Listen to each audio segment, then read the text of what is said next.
G'day everyone. This afternoon I'm going to put a couple of shrimp nets here into the Ovens River to see if I can catch some shrimp, and I didn't bring any bait. Hey you! You're watching Robbie Fishing. Now my grandfather, my beautiful brave World War II veteran grandfather, when he was alive, he used to tell me that the best way to catch shrimp was in a drum full of gum leaves. He'd go to the local fish and chip shop and get one of those blue Frytol cooking oil drums, drill a heap of holes in the bottom, fill it with gum leaves and throw it in the river, and the next day he reckoned he had all the shrimp that he'd ever need. He reckoned the gum leaves were the best. Now in this day and age you probably couldn't do that. There's certain size requirements or specifications that you can't exceed with shrimp nets, and I reckon the Frytol cooking oil tin would be too big. But anyway, one thing we can still do is use gum leaves. So what I'm going to do, I've got two brand new collapsible bait traps. I went into adventure camping and fishing and saw Nathan this morning, and I bought two of these for $10 each, and I'm just going to fill them with gum leaves, no other bait. They've never had any bait in them. They've never had soap, meat, dog food, tuna, nothing. There's been nothing in them of any kind. So if the gum leaves, if they catch shrimp, well, that's going to be solely because of the gum leaves. Let's chuck some gum leaves in and put them in the river and see how I go. Now, I made a shrimp catch and cook at this very spot only about 2.5, not even 3 weeks ago. And one of my shrimp nets was in about there. The river has dropped about 1.5 meters since then. It's really gone down. Anyway, let's get some gum leaves and get the nets in. Now here's the leaves for me first net. I want a lot of leaves. I don't just want 1 or 2 leaves. I want to put a heap of leaves in there. Yeah, that's what I want it to look like. Look at that.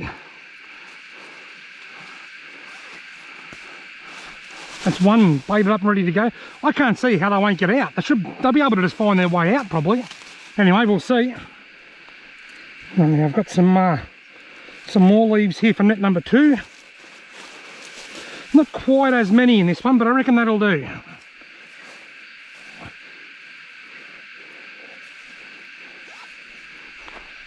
Now, if I don't catch any shrimp, well, I might catch a koala. Let's put it in. Right, net number 1 might be able to go in here. I say might be able to go in here because I just tried putting it down there, but what happened, because of all the leaves, as soon as it got wet, the current grabbed it. So here's a little bit calmer. Yeah, that's going to sit nicely. Right, now net number 2 can go in here. I've got my foot on the float so that I don't throw the whole thing in. Beautiful. Righto folks, I'm going to check these nets now. They've only been in about half an hour in bright sunshine. Then I'm going to head off in my kayak and go fishing for a few hours. Then I'm going to check them again after sunset. That'll be the real, if there's nothing in here now, I won't be too upset or surprised. But if there's nothing in here after a 3 or 4 hour soak, I can see one. Oh no, it's not. I thought it was one, but it's a leaf. I can't hear anything flicking around. Now there's nothing in here now, but like I said, I'm not too disheartened by that. It's in quite shallow, it's in the bright sunshine. If I leave it in now for a few hours and then check it after sunset and there's still nothing in it, well, I'll probably say that leaves aren't as good a bait as I thought they'd be. Let's go and check the other one. Righto, net number 2 in patient check. I can hear them. I can hear something flicking around in there. I can't see, but there's at least one in there. I can hear it flicking around. It's stopped now. Where is it? Well, there's one. I'm willing to call one. I can hear one flicking in there when I first pulled it out. That's a sign. Righto. Net, I'll see you after sunset. Don't let me forget.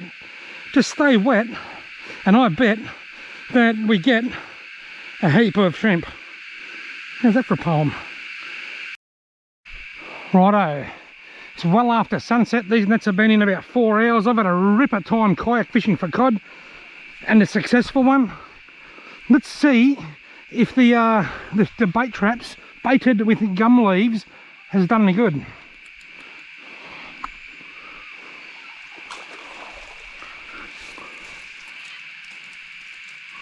Well, there's shrimp in there, but there doesn't seem to be a lot.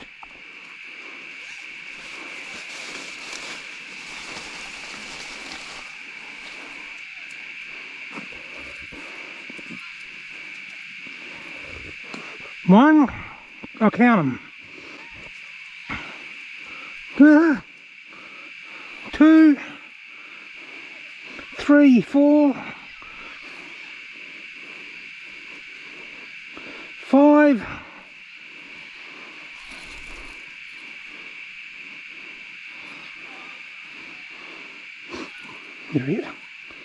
6. So the first net had 6 shrimp in it. Let's go check the other one. I reckon the other one's in a better spot. Right, now I'm using one of my little Olights. I forget the name of this one. It's I5 or R5 or something. It's a little, runs on a single AA battery. Anyway, net number 2.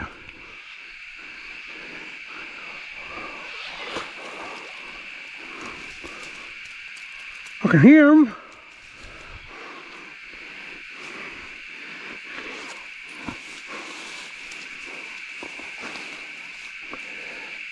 Making sure I don't bring any out when I bring the leaves out.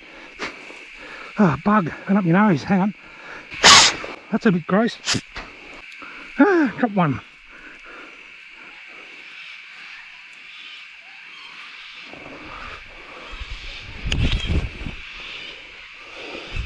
One.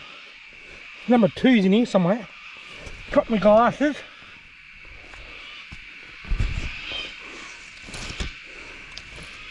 There they are.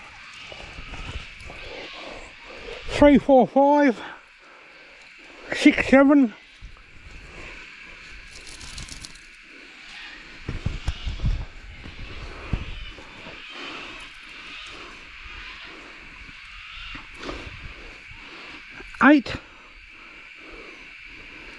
Eight shrimp. Right. Well, folks, experimental shrimping with gum leaves. Do gum leaves work? Absolutely they do. Are they as good as traditional baits like meat and dog food? No. I think you're better off to take a bait with you, whether it's dry dog food or a fish head or a bit of meat off cut or something. But if you forget the bait, you can use gum leaves. It's a great trick to have up your sleeve if you need it, but I don't think it's the best bait.